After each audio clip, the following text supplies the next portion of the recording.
Magandang umaga sa lahat ng mga in love. Ngayon ay 15. Yung iba, inantay muna yung sweldo. Nasubukan nyo na bang mahuli nung crush mo na nakatingin ka sa kanya? Naku, sa lahat yun na pinakanakakahiya. Yung crush mo, nahuli ka na nakatingin ka sa kanya, nakita nyo na, natandaan nyo yan? Anong reaction mo nung nahuli ka niya na ikaw ay nakatingin sa kanya?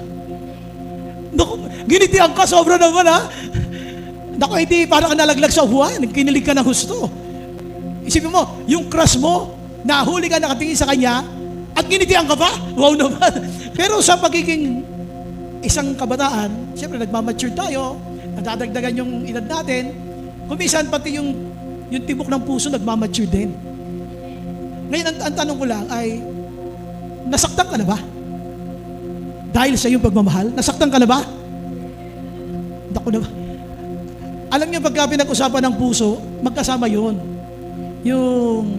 Yung pain and pleasure, yung kasiyahan at kasakitan, pareho nararamdaman yun. Mga babaihan, tatanungin ko kayo ha, paano nyo malalaman na yung isang guy ay may gusto sa inyo? Hoy, pabihira naman. Paano nyo malalaman kung yung isang guy may gusto sa inyo? Pag sinundan? Naku. Pag sinumilan sa flowers, pag binigyan ka ng Toblerone, di ba? O kaya binigyan ka ng chocolate na siya mismo di pa niya nakakain, kahit kailan. Anong panahon namin, walang ganun eh. Meron kami nun, yung tinatawag na pakumbo. Alam niyo yung pakumbo? yun ang pinamimigay namin noon. Tsaka yung ibang mga chocolate naman, alam mo chocolate, ano eh. Kaya lahat yung curly tops. Tsaka yung mga goya na yan, mga goya. Yan. Anyway, dito kasi sa ating pag-uusapan ngayong umaga ay may kinalaman ito sa mga obvious na action ng isang tao na in love. Kasi hindi maitatago kasi pagka in love ka. Kitang-kita sa iyong mga mata. Sabi ng isang kanta, sa mata makikita. Diba? Sabi ng isang kanta, diba? Sa mata makikita. Ano ba mga palatandaan? Kasi alam nyo, ang isang taong in love, kahit mapigilan yan, sabi nga lang, hindi kayang pigilan ng kahit sibat eh. Ngayong umaga, ay pupuntahan po natin ang salita ng Diyos. Ang ating pag-uusapan dito ay yung obvious actions of an in love person. Yan. Paano mo ba malalaman? Ano? Ayan pansin sila, napakasaya nilang dalawa. Daig pa nito yung nasa cloud 9, para ta silang nasa cloud 10. No? Talagang masayang-masaya sila. Ngayon, ano yung obvious na actions ng isang in love? Kapag may nagsabi sa iyo na mahal kita o in love ako sa iyo, suriin natin dito sa pag-uusapan natin kung totoo nga na siya ay in love sa iyo kasi makikita mo yon yung obvious actions. Hindi yun may kakaila, nandiyan dyan yan. Obvious actions of an in love person. So, kung meron dito sa mga may asawa, alam na nila ito dahil sila mag-asawa na nga. Pero yung sa mga nagliligawan, yung mga nakakaramdam na sila ay papasok sa relationship, thank you so much, Yolanda. So, babalikan natin ito, pag-uusapan natin ito. Kasi alam niyo ba, the greatest lover ay walang iba kundi si Jesus Christ. The greatest lover is God Himself. Kaya, pupuntahan natin yung love na yan na binigay ng Panginoon sa atin at titingnan natin yung application sa buhay natin kung tayo nga ba ay talagang nagmamahal. Kasi ito, ipinakita ng Diyos ang tunay na reaksyon na nagmamahal katulad ng pagmamahal niya sa atin. Kung ikaw naman ay nagmamahal, ipapakita mo dito sa iyong mga actions ang palatandaan na ikaw talaga ay nagmamahal. Ganon din sa Panginoon. Kung sinasabi mong mahal ko si Lord, ipapakita rin ng iyong actions ang iyong pagmamahal sa Diyos. Kaya ngayon, pupuntahan natin yung tinatawag nating heart of the Bible, yung John 3:16. Basahin natin. Verse 16 and 17 ng book of John chapter 3. For God so loved the world that He gave His one and only Son, that whoever believes in Him shall not perish, but have eternal life. Ano yung purpose ng giving of the only Son? For God so loved. Mahal niya. He loved the world that resulted Him to give up. Binigay niya talaga. To give His one and only Son, that whoever believes in Him, to sa kanyang one and only Son, shall not perish, but have eternal life. Bakit? Bakit ibinigay ng Diyos Ama ang kanyang kaisa-isang anak na si Jesus? Verse 17, For God did not send His Son into the world to condemn the world, but to save the world through Him. Diba napaka-mapagmahal ng ating Diyos? Binigay niya ang kanyang kaisa-isang anak para sa atin. At ang sabi rito ng Bible, ibinigay niya hindi lang yung one, kundi only Son. Nilinaw ito ng Bible. Ngayon, ang sabi rito ng Bible ay, ang pinag-ugatan niyan, yung salitang love. For God so loved the world that, yun na, inisa-isa na niya. Ngayon, dito sa ating mga pag-aaralan, makikita niyo yung obvious actions ng isang in love. Sa isang in love, walang malayo, walang malapit. Tama? Kaya sa mga nagmamahal sa Panginoon, kahit taga-Alabang pa yan, taga-May Kawayan yan, dahil sa pagmamahal sa Panginoon, makikita mo yan sa gawain ng Panginoon. Hindi may kakaila. Pagka in love ka, ito yung mga papapansin mo. Ang sabi ng Bible, pupuntahan natin yung kanyang first main point. Dito tayo. Alam natin na si Jesus ay dumanas ang lahat ng hirap nung ibinigay siya ng Diyos Ama upang tubusin tayo sa krus ng Kalbaryo. Tandaan natin, si Jesus ay hindi agad lumabas sa mundo ng malaki na. Siya ay nag-umpisa sa pagiging sanggol. Sanggol pa lamang ay hinahanap na siya ni Hari Herodes at gusto siya ipapatay. Ngayon, gusto ko tingnan niyo mabuti ang sinabi ng 16. For God so loved the world that He gave His Son to suffer for us. Binigay niya ang kanyang kaisa-isang anak upang tubusin tayo sa kasalanan. Ba't kailangan tubusin? Pwede naman hindi na tayo tubusin. Pwede naman ganun eh. Kasi nga minsan, yung katubusan na yan ng ating Panginoon sa atin sa krus ng Kalbaryo ay hindi natin napapahalagaan basta nababasa lang natin. Alam niyo ba, kung walang Jesus na namatay sa krus ng Kalbaryo, tayong lahat ay mapaparusahan sa impyerno at yung parusa na yon ay parusa ng iyong kaluluwa. At yun kahit anong gawin mo, kahit gustuhin mo na umalis sa impyerno, hindi ka na makakaalis doon sapagkat yun ay parusa sa mga tao na nireject si Lord. Ngayon, ang isang maganda rito, alam ng Diyos Ama, na mapapahamak tayo, kaya ang ginawa niya, siya pa rin ang nag-provide ng solution para hindi ka maimpyerno. Balik tayo sa unang mga magulang natin, si Adan at si Eva. Nung magkasala si Adan at si Eva, kinain nila yung pinagbabawal na bunga ng isang puno na kung tawagin ay bunga ng pagkakaalam ng tama at mali. Nung kinain nila yon, ang sabi ni Lord, huwag niyo kakainin. So kinain nila, so nagkasala sila. Ngayon, ang naging resulta noon, pinalaya sila sa Garden of Eden.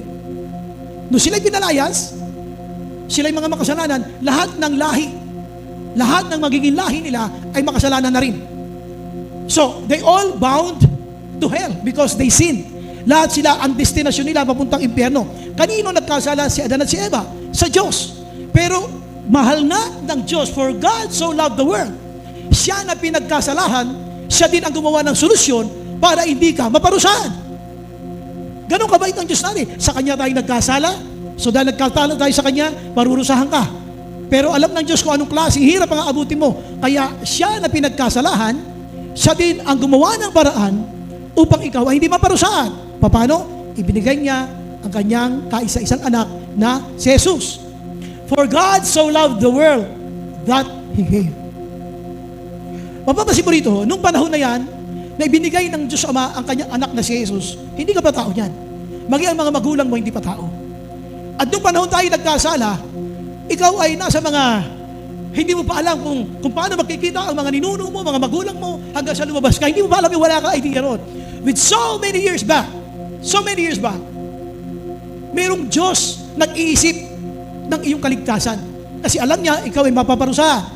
Kaya ginawa ng Diyos, gumawa niya siya ng paraan, paano? Sarili niyang anak, sa salitang kanto, isinakripisyo niya.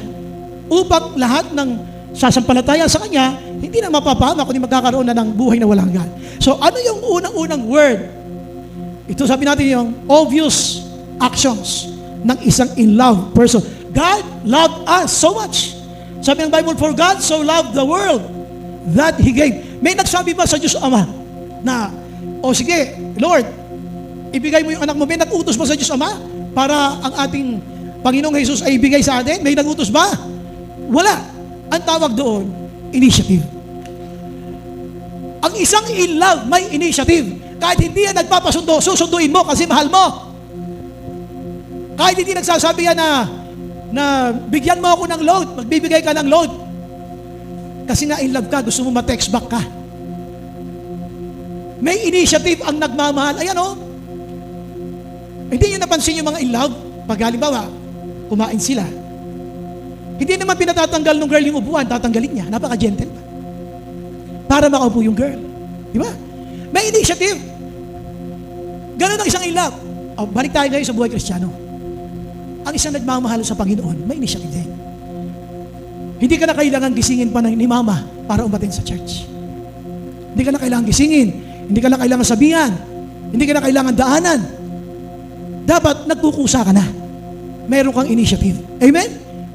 So dito, sabi ng Bible, for God the Father so loved the world that He gave. Nobody instructed Him. Nobody commanded Him. Nobody told Him to give His Son. Anong ginawa niya? Kusa niyang ibinigay ang kanyang bugtong na anak.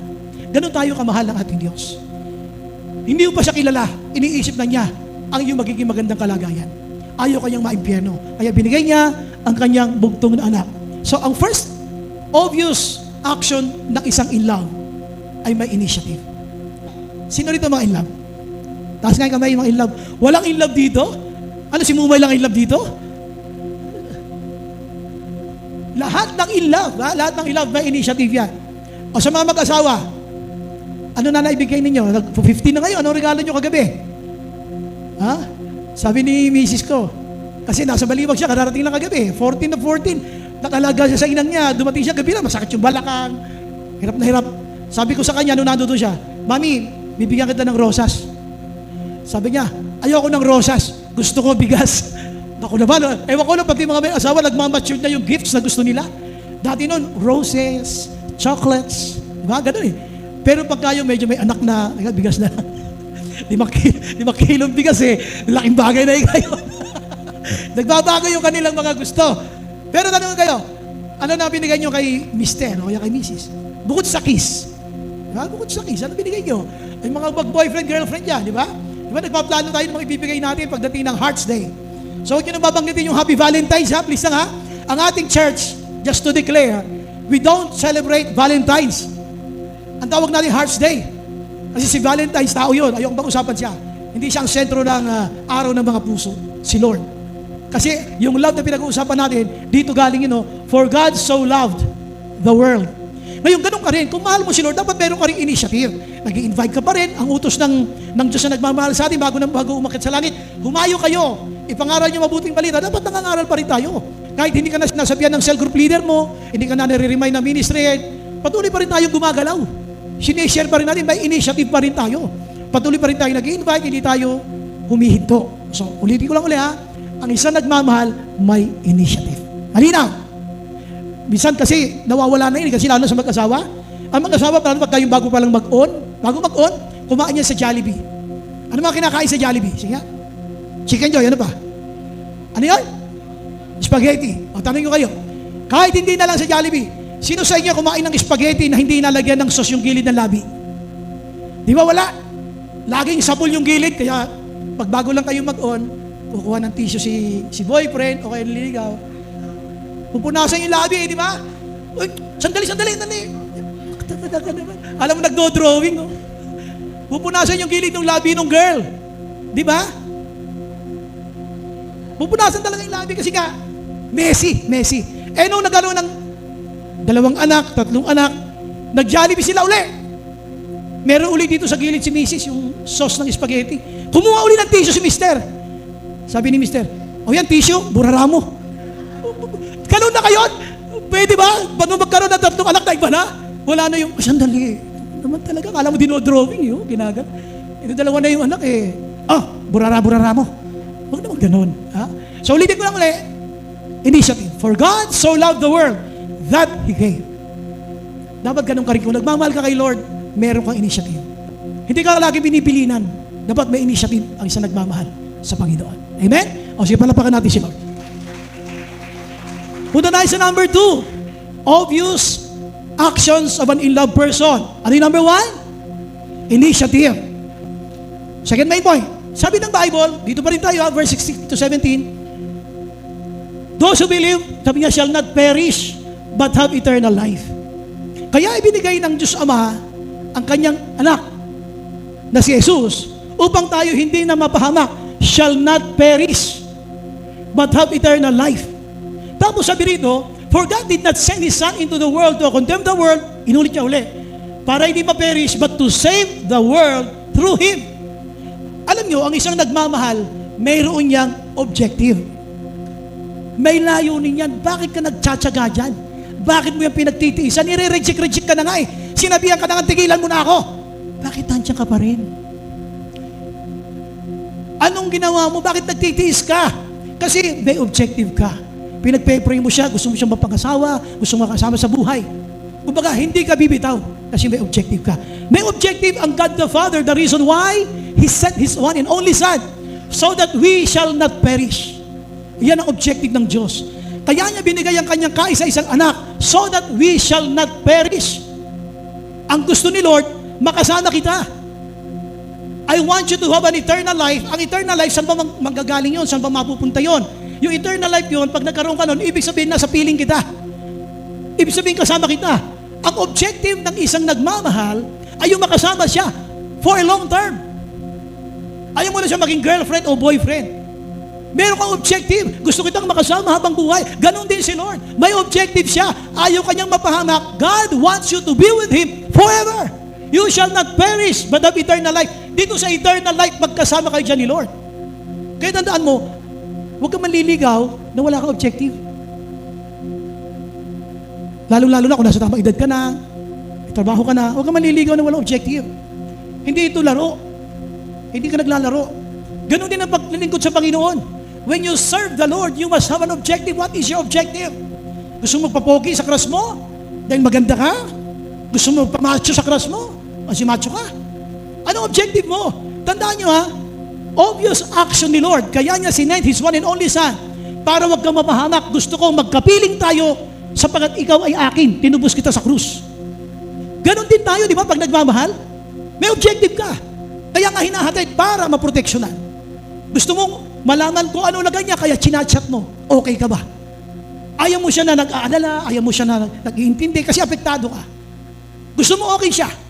You don't want her or him na mabahamak. Kaya you always call her or his attention.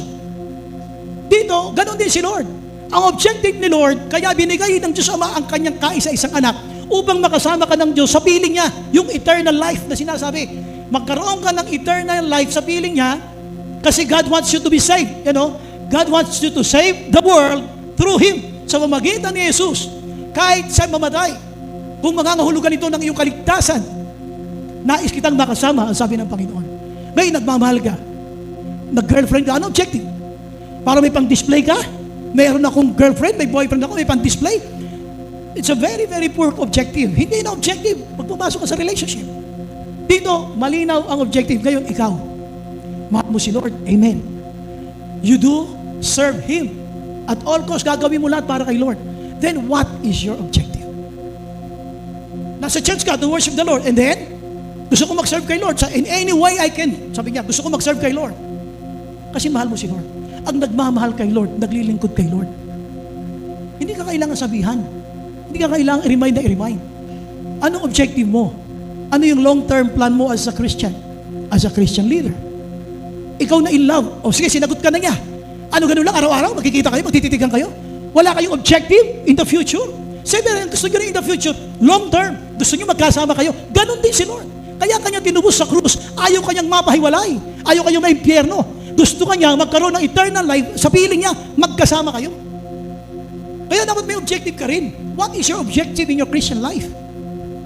Gusto ko makasama ko si Lord. Hanggang kailan? Walang bitawan ng krus. Pag may problema na, gusto mo nang bumitaw eh. Walang bitawan, walang babaan ng krus. Tuloy-tuloy si Lord. Namatay hanggang sa krus. Dala-dala ang koron ng tinik na yan. Sabi nga sa inyo, historically, ang kwento nila, ito isa sa mga tinik na yan, ay tumagos sa kaliwang mata niya. Kasi yung tinik na yan, habang nakalagay sa kanya, binabampo yan para huwag malaglag. Sinasaksak. At isang theologian na nagsabi, isa sa mga tinik na yan, ay tumagos sa mata ni Kristo. While enduring the suffering, kasi alam niya, kailangan kanyang tubusin upang magkaroon ka ng buhay na walang hanggan, upang magkasama kayo ng Panginoon. Mayroon siyang objective. Kaya siya kahit nagdadala ng krus, nilalatigo, sinisipa-sipa, dinuduraan, binabambo, hindi bumibitaw. Because God had an objective. He was thinking about you. Iniisip ka niya, gusto ka niyang makasama doon sa buhay na walang hanggan. Eh ikaw, kumusta ka? What are your plans? What are your objectives? Di ba? Yung mga may crush, unang crush lang yan. Hanggang sa may in love na yan. Kapag dumating yung panahon na sinagot ka na yan at nasa pag na kayong edad, may trabaho na kayo, nagpanasawa na kayo, may plano kayo, ay mag-asawa na kayo. Anong plano natin? Anong gagawin natin? You still have plans. Still the objective never stops. As a Christian, huwag mong ihihinto ang iyong mga pangarap. Ganon din dito. Ulitin ko lang ulit, ha? Oo, hanggang una lang yan. Crush lang yan. Pag-pray mo lang yan. Pero hindi mo alam, objective na pala yun. Kaya ngayon, kung si Lord may objective, bakit niya binigay yung kaisa-isa niyang anak para sa atin? Dapat ikaw naman as responder, tayo na nagre-respond sa pagmamahal ng Diyos. Ano naman ang objective mo? Ano naman ang plano mo? Sino sinabi niya, ayaw kitang mapahangak, gusto ko na magkaroon ng buhay na walang hanggan, gusto ko magkasama tayo, kaya tutubusin kita sa krus. Tapos sasabihin mo, mahal mo din si Lord. Ano yung mga obvious actions mo? Do you have the objective? What are your objectives in loving the Lord? Ano yung mga layunin mo habang ikaw ay naglilingkod sa Panginoon? What are your objectives? Pangatlo natin sa third main point. Sabi dito, balikan natin, pumatak yung dugo ni Kristo. Yan o. Habang ang koronang tinik na yan ay nasa kanyang ulunan, pumatak ang kanyang dugo. For God so loved the world that He gave His one and only Son. Binigay niya ang kanyang kaisa-isang bugtong na anak, that whoever believes in Him, hindi na mapapahamak, kundi magkakaroon ng buhay na walang hanggan. Ito yung two word, believe. The third main point is the word believe. For God so loved the world that He gave His one and only Son, that whoever believes in Him shall not perish, but have an eternal life. Kaya dito makikita ninyo na yung believe na yan, this is the greatest invitation. That whoever you are, as long as you believe in Him, regardless of who you are, isasama ka ng Panginoon sa kanyang piling. Alam nyo, yung mga babae, bago sagutin, naghahanap yan ng cute. Tapos mga lalaki naman, naghahanap ng mga magaganda. Sabi nga nila, inahanap nila, hanggat maaari, ay girls, makinig kayo ha, ang mga lalaki hanggat maaari, hindi lang basta beauty. Sabi nga lang, beauty and brain. Isa beauty lang, walang brain eh. Hindi pwede yun. Kaya lang, beauty and brain. Yung mga babae naman, gusto nila yung may peso. Personality. Kailangan maganda ang personality mo para entertaining ka ng girl. At kailangan, sabi ng girl, meron kang character na maayos. Alam, maganda yung car mo, yung character. Kaya ko ito kinukwento. Pamantayan ng mundo yan, pamantayan ng mundo. Pero pamantayan ni Lord, tinay pamantayan ni Lord, yung mga minamahal ni Lord, whoever you are. Kahit sino ka ba, kahit saan ka ba nakatira, kahit paano itsura mo, kahit ang itsura natin, kung minsan ay nanay lang natin na tumatanggap sa itsura natin. Alam niyo, I was reading a t-shirt ha, mukha siya ng isang baby. Pero yung mukha ng isang baby, nasa duyan. Talaga yung pagkakagawa, ang pangit talaga. Yung pagkakagawa niya, sinadyang papangitin. Tapos yung baby nasa duyan. Tapos may nakasulat sa ilalim, nakalagay, a face, ang mukha, a face only a mother could love. Wow. Sobra naman. Ang mukha, nanay lang ang magmamahal. Grabe naman yun. Why? Ang emphasis nung kasi Mother's Day. Ang pagmamahal ng isang ina hindi matatawaran kahit ano ang tsura mo. Yun ang gusto niya emphasis. Dito, sabi ng Bible, whoever believes, kahit sino ka ba, mahal ka ng Diyos, gusto ka niyang makasama sa piling niya. Paano mangyari yun? Makasama kayo sa piling niya, you must believe in Him. Objective ng isang nanliligaw ay kumbinsin siya na totoo layunin niya, you must believe in me. Kaya nga lahat ng effort gagawin ng isang lalaki para mapaniwala na yung girl na ang kanyang layunin ay matino. Kaya pag pinag-usapan yung, ano ba, kumusta na ba, may pag-asa ba ako sa'yo? Wala, kulang ka pa sa effort. Sabi, hindi pa naniniwala sa pinaggagawa mo. Ito po kasi, kaya ko ito gustong bigla ng diin. Kaya mo sinagot yan, kaya ka nasa relationship, kasi naniwala ka sa Kanya. Kaya mo pinakasalan ang mister mo, kasi naniwala ka sa Kanya. Sa isang Kristiyano, sa isang ligaw, yung hindi pa born again, ang gusto ni Lord, maniwala ka sa akin. Subukan mo ako, anak, at hindi ka mapapahamak, you shall not perish. Hanggang impyerno, anak, sagot kita. Yun ang sinasabi ni Lord. You shall not perish. Maniwala ka lang sa akin. Believe. Believe in me, sabi ni Lord. Hindi ba ganun ang ginagawa natin? Kaya manililigawan para mapaniwala siya na mahal mo siya eh. Kaya nga, bibili ka ng chocolate na ikaw mismo hindi po alam kung ano lasa nun eh. Binigay mo lang sa kanya eh. Tapos yung kumakain, hindi ka man lang inalok. Ako nanghihingi pag gano'n. Sabi kay Esteros, anong lasa niyan? Anong lasa? Minsan, kahit mag-asawa ka namin ni Mami Rose, binibigyan ko ng chocolate yan. Kaya lang, ayaw akong bigyan. Pag nanghihingi ako, sabi niya, ayaw ko, akin to eh. May only point, kaya ako ito binabanggit. Look at this. Kaya mo asawa yung asawa mo ngayon. Kaya mo girlfriend or boyfriend yung boyfriend mo ngayon. Kasi napaniwala mo yan. Kaya nga napangasawa mo eh. Pero ang tanong ganito, bakit naniwala? Kasi nga bumilib siya sa'yo. Naniwala siya. Ngayon, ito yung challenge ni Lord. Whoever you are, sino ka nga? Whoever you are, believe in me. Hanggang impyerno, sagot kita. Palapakan natin ang ating Panginoon. Kahit saan ka makarating, hindi kita bibitawan. Sukdulang mamatay ako sa krus ng Kalbaryo, hindi kita pababayaan. Ganun ang pagmamahal ng Diyos sa atin. Kaya nga sana, kung nasubukan mo na yung mga pagmamahal na kung sino-sino, na nabigo ka, nasaktan ka, tutukan mo ang pagmamahal ng Diyos. Dahil pagmamahal ng Diyos, hindi ka talaga sasaktan. Hindi ka bababayaan ang pagmamahal ng Diyos. Kahit na ano mangyari. Tingnan nyo naman, isang patunay nito ha, alam nyo ba nang dahil sa si Kristo ay tinubos tayo sa krus, kaya tayo nakakalapit sa Diyos. Alam nyo ba yun? Dati tayo malalayo, nagkasala tayo, nagkanya-kanya tayo ng landas, sabi ng Romans chapter 3. Kanya-kanya tayo ng landas, walang naghahanap ng mabuti, wala. Kaya sabi ng Romans 3, no one is righteous, no not one. Kasi nga, mula na magkasala si Adan at si Eva hanggang sa atin, kanya-kanya tayo ng landas. Ayaw na natin na sumunod sa utos ng Panginoon. Ang ginagawa mo ngayon, kung ano lang ang gusto mong gawin. Ngayon, ginawa ni Lord, ang Diyos Ama, binigay niya si Jesus. At dahil doon, nakakalapit na tayo sa Diyos Ama. Tingnan niyo po itong verse 8. Ephesians 2:13. Yan o. But now in Christ Jesus, you who once were far away, have been brought near by the blood of Christ. Dahil kay Kristo na tumigis ang krus, sa krus ang kanyang dugo, nakakalapit na tayo.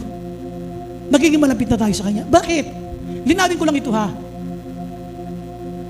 Nung si Jesus ay namatay, nung tayo tinubos, di ba, sinabi niya sa krus, yung Ama, patawarin mo sila. Sa bakit di nila kala ginagawa. At doon sa 7 winika ni Jesus, sinabi niya ron, Ama ko, bakit mo ako pinabayaan? Tanong, pinabayaan ba talaga siya ron? Hindi. At sinasabi ng mga Bible scholars, halos hindi matingnan ng Ama yung dumi ni Jesus dahil dala-dala niya ang kasalanan ng buong sanlibutan. Yung kanyang Diyos na banal na ngayon ay nasa krus at ikaw at ako ay tinutubos siya doon sa krus. Dala-dala niya lahat ng dumi ng sanlibutan. At dahil doon sa kanyang kamatayan sa krus, lahat tayo ay nakalalapit na sa Kanya. We were brought back. Nakabalik na tayo. Kaya nga paglalapit ka sa Diyos, hindi sa pangalan ng kani-kanino, kundi sa pangalan nung namatay sa krus. Siya yung namatay sa krus, siya yung nagbalik sa atin sa presensya ng Diyos, kaya siya tatawagin mo. Kaya nga nung sabi ni Jesus bago siya mamatay, nagtanong yung mga alagad, Lord, paano mo mag-pray? Kung mag-pray kayo, ganito, Ama namin, sumasalangit ka. So, pagtawag mo sa Ama, kailangan magtatapos ka sa pangalan ni Jesus, kasi si Jesus yung namatay. Hindi naman kung sino-sino. Dahil kay Jesus na tumigis ang dugo sa krus, nakakalapit na yun tayo. We now have the access to the Father. Yung sinasabi ng Romans na, Abba, Father. Alam niyo ba sinabi ng Bible na makakalapit lamang sa akin ang sino man, malibang payagan ng Diyos Ama. Salamat sa Panginoon na born again tayo lahat. Ibig sabihin, biniyayaan tayo lahat ng Diyos na makakilala sa ating Panginoon. Palakpakan natin ang Panginoon. Lahat tayo malayo. You were once far away. Who were once far away. Ang layo mo dati kay Lord. Pero ngayon, damang-dama mo. Nasa puso mo si Lord. But now, in Christ Jesus, yung isinugo ng Diyos Ama na si Kristo Jesus, na dahil sa pagmamahal niya sa atin, kayong dating nasa malalayo, ngayon ay binalik ng Diyos sa presensya niya dahil sa tubigis niyang dugo. Bakit ka hindi papansinin ng Diyos Ama? Because His Son redeemed you at the cross. Dahil tinubos ka ng kanyang anak na si Jesus, makakalapit ka na ngayon sa Diyos Ama. Palapakan natin Panginoon.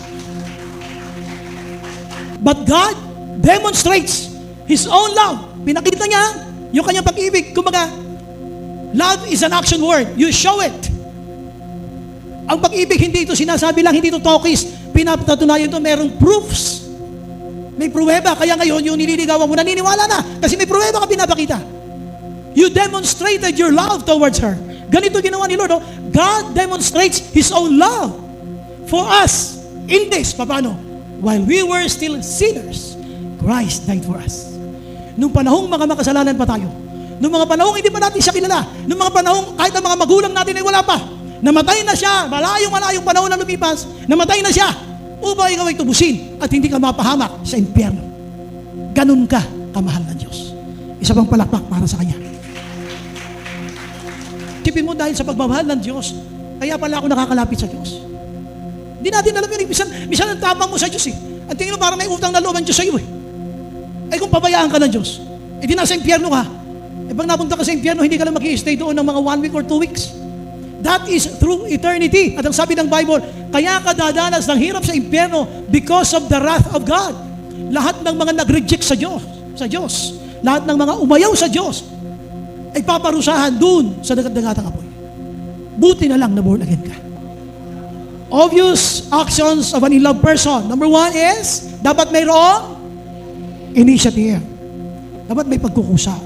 Pangalawa, initiative dapat. Number 2, may objective. What's your plan with your Christian life? Kung mahal mo si Lord, dapat may plano ka sa minamahal mo. Di ba kaya nga kayo may relasyon ni ano yun? Basta nagkaroon tayo ng relasyon, ganun lang? Hindi. May plano tayo, may objective itong pagmamahalan na to. Yung pagmamahalan nyo ng Diyos, may objective ka. Ano, maglilingkod ka sa Kanya o saan ministry ka magpapagamit? Anong gusto mong gawin bilang isang Kristiyanong buhay pa? Sasabihin mo, mahal mo kayo si Lord, pero ayaw magsilbihan. Maniniwala ba sa iyo yung boyfriend mo na mahal mo siya, hindi yung pinagsisilbihan? Yung asawa mo, sabi mo, mahal mo, hindi yung pinagsisilbihan? Pagdating ng mister mo, galing sa trabaho, imbis na pagtitimpla mo ng kape, hawak mo remote control. Sige, timpla ka ng kape mo dyan, nanood ako. Wow.